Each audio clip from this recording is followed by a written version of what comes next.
도장과 같은 거예요. 도장. 이 본복이라는 단어 자체가요, 이 원래 의미가 도장이라는 뜻이에요. 그래서 우리가 도장을 찍으면 제 이름은 신재혁 석자가 아닌 다른 이름이 나올 수가 없죠. 그래서 도장을 콕 찍으면 제 이름밖에 못 나와요. 그것도 같은 이름이라도 모양이 다르게 나오면 또 다른 도장이 되어버리는 것이죠.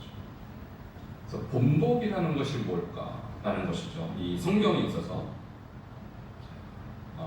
제가 여러분에게 그림을 하나 보여드리는데요. 이게 거울에 관한 거거든요. 본복이와 거울은 사실 같은 의미거든요. 자, 오늘 아침 여러분 교회 나오실 때 이렇게 아름답게 하시기 위해서 이렇게 멋있게 하기 위해서 거울을 몇 번 보셨습니까? 저는 오늘 여기 들어올 때 가운 갈아입을 때도 3-4번 봅니다. 이게 뭐가 잘못되지 않았나. 전에는 누가 저한테 자꾸 뭔가 사인을 보내요. 이게 뭐가 잘못된 줄 알고. 그래서 제가 그때 이후로는 더 철저하게 거울을 보면서 이게 모양이 흐트러지지 않나 보고 올라와요. 저기 지금 그림 있는 저분도 자기 모습이 어떤지를 지금 보고 있죠. 여러분, 우리가 거울을 보기 전에는 내 얼굴이 깨끗한지 더러운지 모릅니다. 그렇죠? 그래서 엄밀히 말하면 지금 여러분의 모습은 저만 정확하게 알아요. 여러분 스스로 지금 어떤지 잘 모르실 거예요. 집에서 나올 때요, 지금 다를 수 있거든요. 중간에 뭐가 묻었을 수도 있고. 그래서 우리의 외형, 우리의 외모는요, 거울을 보고 파악하는 것입니다. 얼마나 거울이 고마운지 몰라요. 근데 우리 영혼은요, 어떻게 파악하죠? 우리 영혼의 거울은 무엇일까요? 저는 그것이 하나님의 말씀이라고 믿습니다. 그래서 나의 마음의 상태가 어떤지, 나의 영혼의 상태가 어떤지 점검이 필요합니다. 마치 어제 거울 봤다고 오늘 안 봅니까? 또 보죠. 왜? 매일매일 나의 외모가 달라지죠. 잠 한번 자고는 머리가 헝클어지죠. 또 정리를 해야 돼요. 우리의 영성도 마찬가지예요. 어제 내가 성령 충만했다고 오늘 성령 충만하다고 보장할 수 없거든요. 그래서 매일 말씀을 우리가 보고 묵상하고 말씀에 나의 심령을 비추어야 하는 것입니다. 이것이 바로 영적 본보기, 성경 우리의 영적 본보기이거든요. 그런데 오늘 고린도 전서에서 이 본보기라는 단어가 2번 나와요. 6절에 나오고 11절에 나오는데 이 본보기가 헬라어 원어로 튀포스라고 합니다. 한번 따라 하시겠습니다. 튀포스. 자, 단어가 좀 어렵고 발음도 어렵지만 이 정도는 여러분 아셔야 돼요. 다시 한번 하겠습니다. 튀포스. 튀포스라는 단어가 뭐냐면요, 방금 말씀드렸다시피 도장인데 도장을 쿡 찍으면 정확하게 원형대로 나오죠. 그래서 튀포스는 도장 또는 원형이라는 뜻이에요. 그리고 그 튀포스가 지금 읽는 성경은 본보기로 번역을 했지만 과거에 우리가 읽었던 개역 성경은 거울이라고 표현했어요. 그러니까 본보기, 거울 같은 뜻입니다. 무슨 의미냐면 고린도 전서에서 예화로 든 구약의 메시지가 고린도 교회에 무엇이라고요? 본보기. 그러니까 거울과 같다. 그러면 지금 고린도 전서는 지금부터 2000년 전에 쓰여졌는데 누가 읽고 있습니까? 저와 여러분이 읽고 있죠. 2000년 후에 우리가 읽으면서도 이 성경은 지금 우리에게 어떤 작용을 합니까? 튀포스, 본보기로 작용합니다. 거울과 같은 것이죠. 그래서 구약의 하나님이 어떻게 일하셨는지가 오늘 고린도 전서에서 소개가 되었고요. 고린도 전서에 소개된 하나님의 일하심이 오늘 말세를 사는 우리에게 또 소개가 되는 것입니다. 결국 이 성경은 누구를 위해서 쓰여졌냐면 말세의 성도를 깨우치기 위하여 쓰여진 것입니다. 할렐루야. 그래서 성경의 최고의 수혜자는 여러분이에요.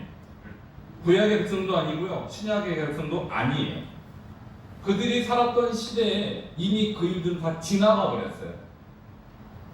구약에 일어난 스토리들은요, 다 지나고 나서 기록한 역사입니다. 그러니까 그들을 위해서 쓴 것이 아니겠죠. 앞으로 오고 올 세대, 앞으로 이 말씀을 읽을 하나님의 미래 백성들을 위해서 쓰여진 글이라는 것이죠. 그러므로 우리가 성경을 볼 때 성경은 나의 영혼을 비추는 거울로 여기시기를 주의 이름으로 축원합니다. 내가 영적으로 지금 어떠한가 스스로는 몰라요. 마치 거울을 보자면 내 얼굴에 뭐가 묻었는지 눈곱이 꼈는지 모르죠. 근데 거울 보는 즉시 너무너무 창피한 것이죠. 아, 이렇게 내 얼굴이 지저분하다니. 여러분, 마찬가지로 우리가 말씀을 볼 때 내 영혼의 실태를 파악합니다. 내 영혼이 이렇게 더럽혀져 있구나. 내 마음이 이렇게 지금 더러워졌구나. 깨닫는 것이죠. 그래서 보는 것은 우리가 성경을 봅니다만 성경이 우리를 충고하고 성경이 우리를 폭로합니다. 너는 지금 잘못된 길로 가 있다. 너에겐 지금 죄가 묻어 있다. 그러니까 내가 성경을 읽는 게 아니라 성경이 나를 읽는 거예요. 우리는 성경을 읽을 때마다 성경의 읽힘을 당해야 돼요. 왜? 성경은 곧 하나님 말씀이고 말씀은 곧 하나님이시기 때문입니다. 말씀을 볼 때마다 하나님을 만나는 것입니다. 그리고 하나님은 우리에게 말씀을 통하여 충고하시고 경고하시고 말씀을 통하여 깨우쳐 주시는 것이죠. 그러면요, 고린도 교회에 왜 구약의 샘플이 필요했을까요? 왜 구약의 본보기가 필요했을까요? 이유는 똑같습니다. 고린도 교회에 발생한 사건, 고린도 교회가 겪고 있는 문제가 이미 구약에서도 다 있었다라는 거예요. 그러면 고린도 교회가 문제를 어떻게 해결해야 될까요? 구약을 보면 안다 이거예요. 왜? 구약은 우리의 거울이고 본보기이기 때문입니다. 그러면 첫 번째, 고린도 교회가 당면한 문제에 대해서 어떻게 바울이 말하고 있는가? 첫 번째 문제는 이와 같은 문제입니다. 바로 우상숭배의 문제인 것입니다. 그래서 구약의 우상숭배 사건은 신약교회, 특별히 고린도 교회의 거울이고 본보기이고 도장과 같은 거예요. 하나님이 구약의 우상숭배 사건을 어떻게 처리하셨는가? 우상숭배 사건은 결국 어떤 결과를 가져가 왔는가? 구약을 보면 고린도 교회의 운명을 안다는 거예요.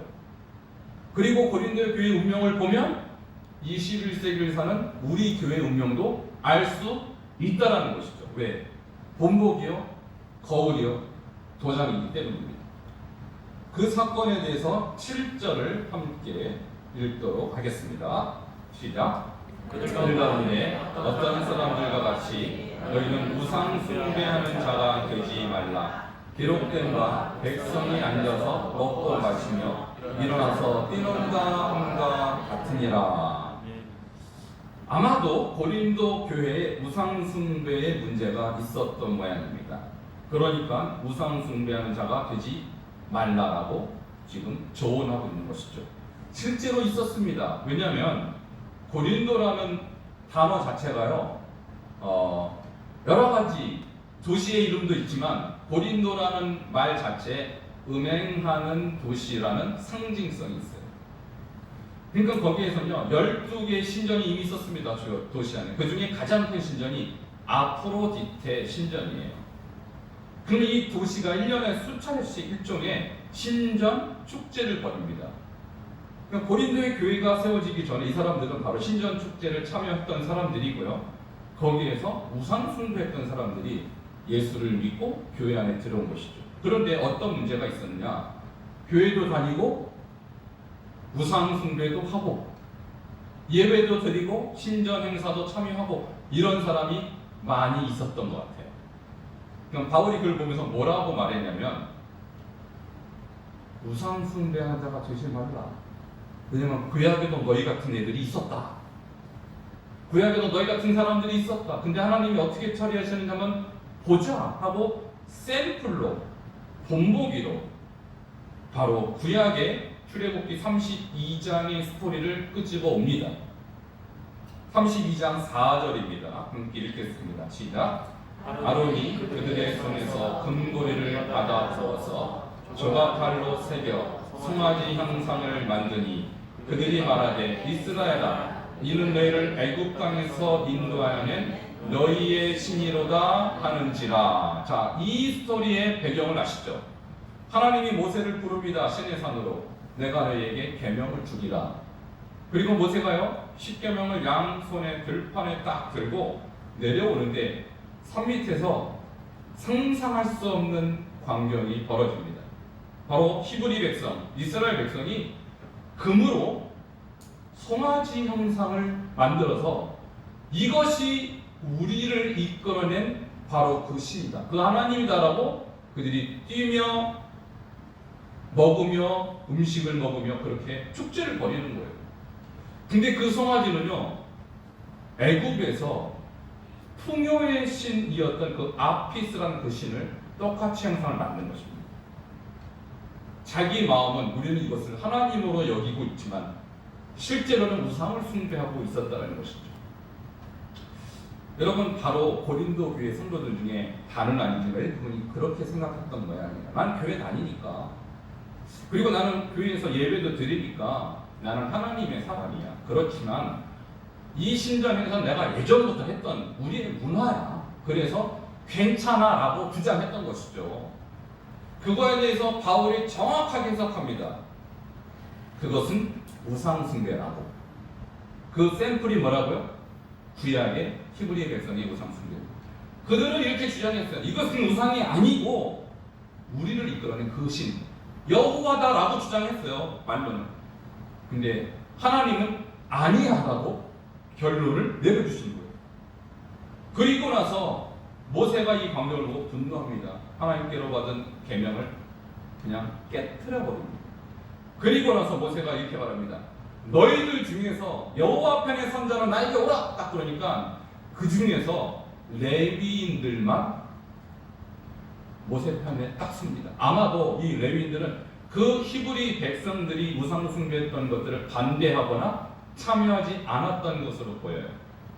그리고 나서 모세가 말합니다. 레위인들아, 너희는 너의 형제든지 너의 친척이든지 너의 이웃이든지 불문하고 싹 죽여라. 무서운 선포를 합니다. 이것은 뭐냐면 신약에도 똑같이 말합니다. 죄의 삭은 무엇입니까? 사망입니다. 특별히 우상 숭배하는 것에 대한 삭은요, 여지없이 사망입니다. 주님은 그래서 레위인에게 그것을 명령하시는 거예요. 여러분 생각해 보세요. 내가 지금 하나님 말씀대로 행하면 내 이웃이 나 때문에 죽을 수 있고요, 내 친구가 나의 칼에 죽을 수 있어요. 굉장히 어려운 상황이에요. 근데 레위인이 기꺼이 순종합니다. 왜? 이것은 나의 판단이 아니고 하나님의 명령이기 때문이에요. 그 결과 레위인을요, 성전 봉사하는 자로 임명시킵니다. 이 일 때문에, 이 순종 때문에. 여러분 계속해서 32장 28절을 볼 수 있도록 하겠습니다. 그 결과 몇 명이 죽었는지 나와 있어요. 함께 읽겠습니다. 시작. 레위 자손이 모세의 말대로 행하매 이날의 백성 중에 3,000명 가량이 죽임을 당하니라. 자, 레위인이요, 그 순종합니다. 어려운 순종을 하는 것이죠. 약 3,000명 정도가 죽임을 당했을 때 이제 스탑 사인이 한 것입니다. 여러분 생각해 보십시오.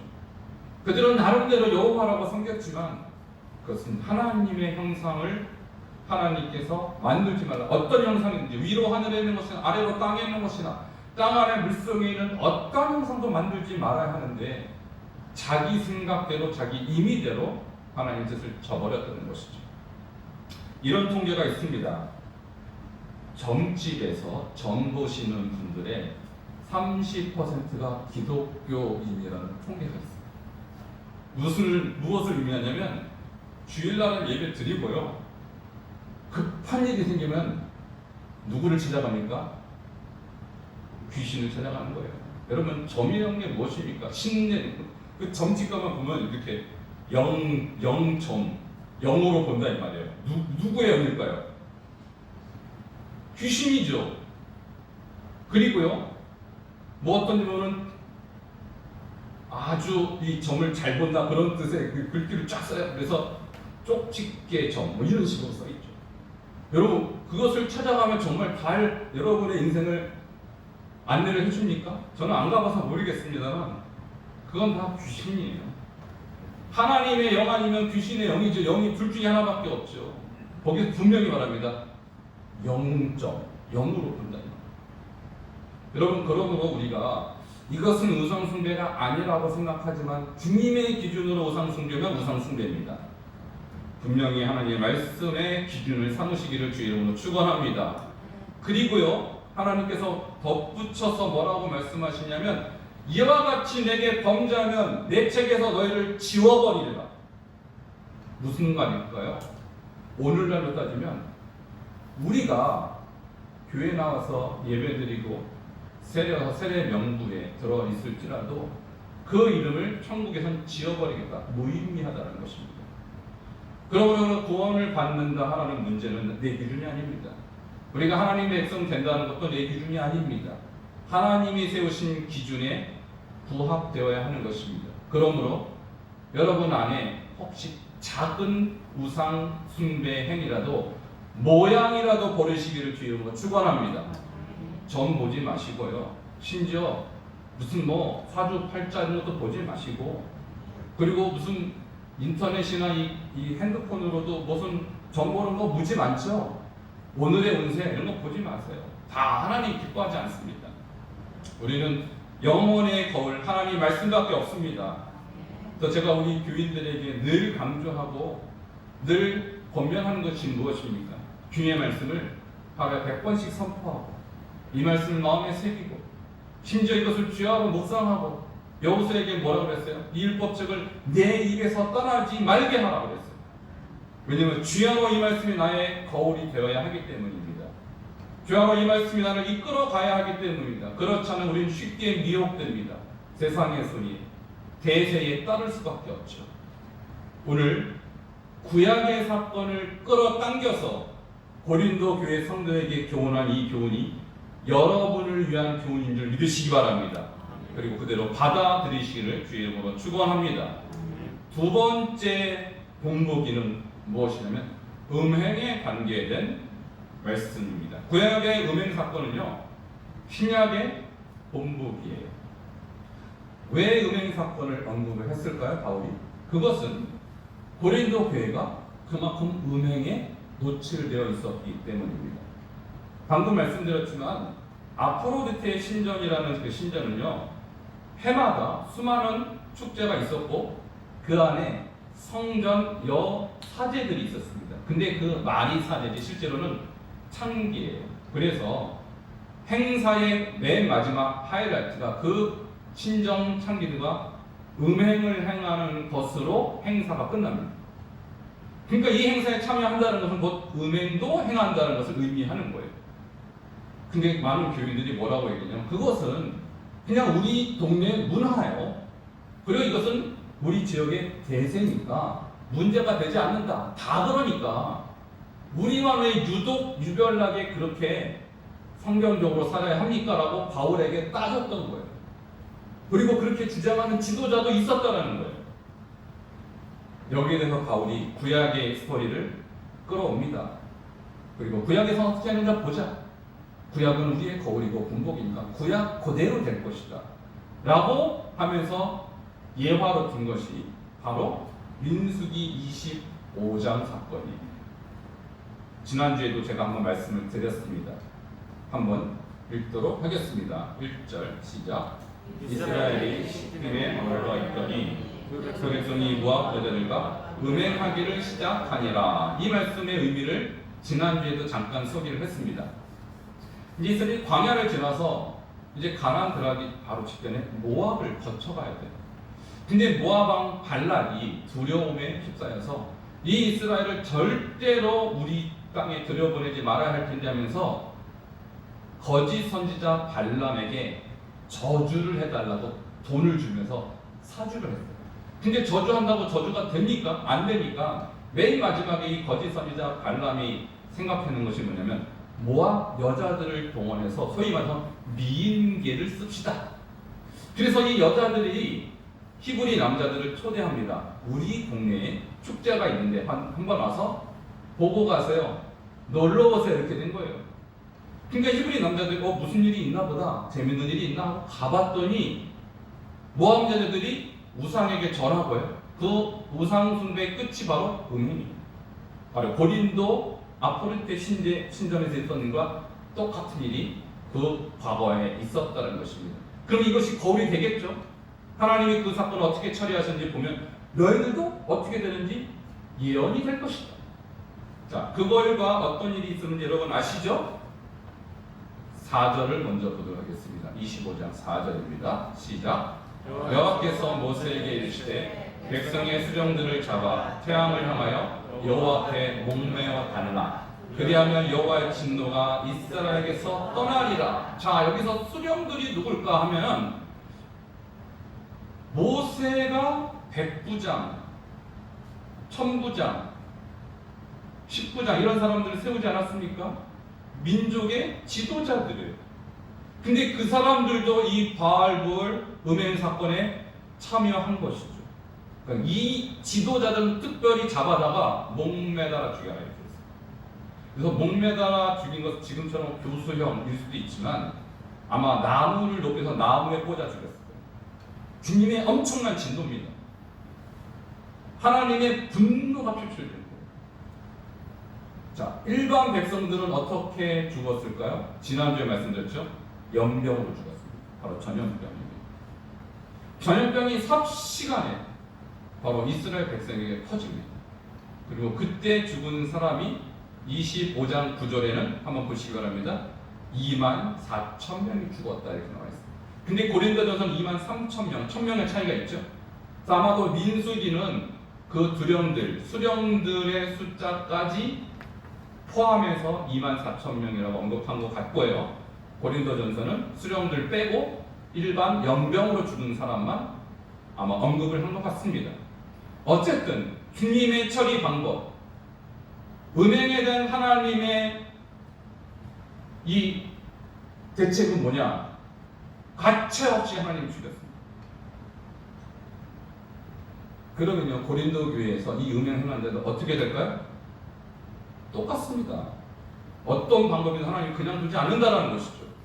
죄에 대해서 하나님은 간과하지 않는 거룩하신 하나님이세요.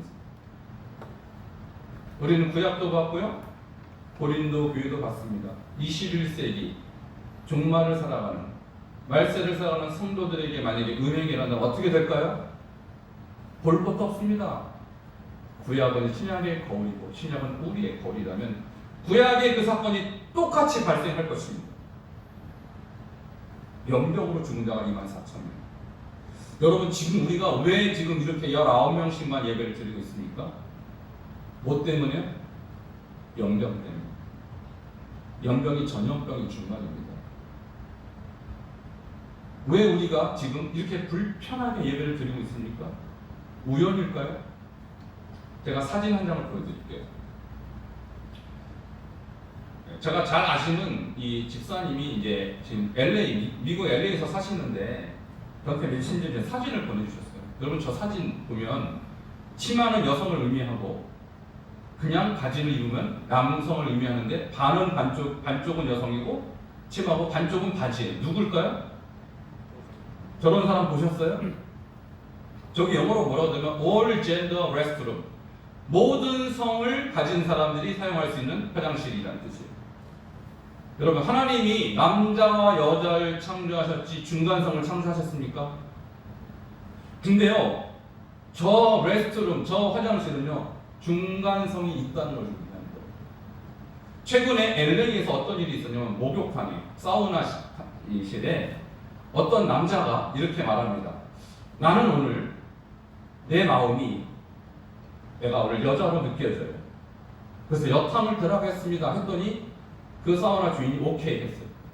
여탕 들어가니까 여자들이 난리가 났습니다. 왜 남자가 들어와서 벌거벗고 있습니까? 근데 그게 법적으로 하자가 안 된답니다. 왜냐하면 차별금지법이 통과가 됐기 때문에. 여러분, 차별금지법이 이렇게 적용돼요. 차별하지 말자 얼마나 좋게 들립니까? 그런데요, 결과적으로 하나님이 세운 질서를 파괴하는 자까지 차별하지 말자는 거예요. 여러분, 하나님은 남자와 여자로 창조해서 중간을 창조하지 않았습니다. 그런데 이것을 법으로 통과해버리면 우리가 저것을 죄라고 말할 수도 없고, 심지어 여성들이 남자가 자기 목욕탕에 들어가도 내쫓을 수 없다는 거예요. 말이 됩니까 이게? 지금 이게 현실입니다.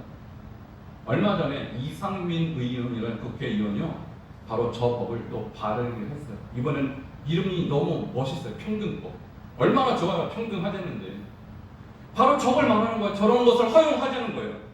여러분, 저게 젠더라는 말이 있죠. 젠더는 남성, 여성뿐만 아니라 내가 느끼고는 나의 생물학적 성이 아니라 느낌, 내 감정의 성이. 여러분, 젠더가 몇 개 있을 것 같습니까? 58개 있어요. 58개. 말이 됩니까? 어제는 남자였다가 오늘 내가 여자 같아. 그럼 오늘 여자예요. 아침에는 남자고 저녁에는 여자 같아. 그럼 나는 또 그때는 여자예요. 이러한 종류가 58개. 만들면 100개도 있고 1000개도 있는 거 아니에요. 근데 이것이요, 법적으로 평등해야 되기 때문에 다 허용하자는 것이 평등법이에요. 이게 통과가 되면 망합니다. 우리나라 기독교는 망합니다. 그래서 미국의 기독교가 몰락했어요. 영국의 기독교도 그래서 몰락했어요. 유럽의 기독교가 몰락했어요. 저거 못 막았어요. 기준이 자기예요, 자기. 내 기준상 나는 오늘 남자고, 내 기준상 오늘 여자고. 그러면 그렇게 통과가 되는 거예요. 하나님의 말씀은 어디 가고요? 이게 이 시대의 사조입니다. 이 시대의 흐름이에요. 어떤 목사님이요, 성경 설교에서 유명한 목사님이에요. 10,000명도 더 모이는 교회 목사님 이렇게 말했어요. 이제 이게 대세라는 거예요. 이 동성애가 대세고, 이것이 대세니까 우리가 받아들여야 합니다. 여러분, 대세라고 그거 진리입니까? 기준이요, 대세가 아니고 기준 하나님 말씀입니다. 말씀이 죄라면 죄인 거예요. 저는 이 시대에 왜 팬데믹이 우리 시대에 왔을까요? 왜 코로나라는 이 바이러스가 잠잠해지지 않고 더 극성을 부릴까요? 구약의 그 사건, 연병이 일어난 그 사건, 음행의 사건이 지금 이 시대에 있기 때문입니다. 여러분, 구약의 하나님은 지금 졸리지도 주무시지도 않습니다. 우리는 세대가 그렇다고, 시대가 그렇다고 쫓아갈 것이 아니라 여전히 살아계신 그 하나님의 말씀을 기준으로 삼아 이 말씀을 거울로 삼아야 할 것입니다. 그러므로 여러분, 날마다 이 말씀을 여러분의 영혼의 거울로 삼아 주여라 묵상하고 이 말씀을 생명처럼 지키는 저와 여러분 되기를 주 이름으로 축원합니다. 기도하시겠습니다. 우리 한 목소리로 기도하겠습니다. 주님, 이 시대가 정말 어디로 가고 있는지 알 수가 없습니다. 정말 그 끝이 어딘지 알 수가 없습니다. 주여, 불쌍히 여겨주시고 우리가 세대의 흐름, 시대의 흐름으로 따라가는 것이 아니라 하나님의 말씀이 기준이 되고 하나님의 말씀이 본보기가 되고 구약의 말씀, 신약의 말씀이 우리에게 뒷버스, 거울이 되어서 이 말씀대로 순종하는 참 하나님 백성 되게 하시옵소서. 함께 기도하시겠습니다. 주님, 그렇습니다. 주여, 주의 말씀이 바로 기준이고 하나님의 말씀만 진리입니다. 그럼에도 불구하고 이 세대가 너무나도 악하고 타락하였어 하나님 말씀을 무시하고 거역하며 자기가 기준이 된 삶을 살고 있습니다.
극진하신 사랑하심과 성령님의 감화, 감동, 교통 내주하시는 역사가 구약을 신약의 거울로 삼고 또 신약의 말씀을 우리 시대의 거울로 삼아 온전히 하나님의 말씀 그대로 순종하며 주님 앞에 나아가기를 결단하고 돌아가는 모든 권속들 머리 위에 지금부터 영원까지 함께 하시기를 간절히 축원하옵나이다. 아멘.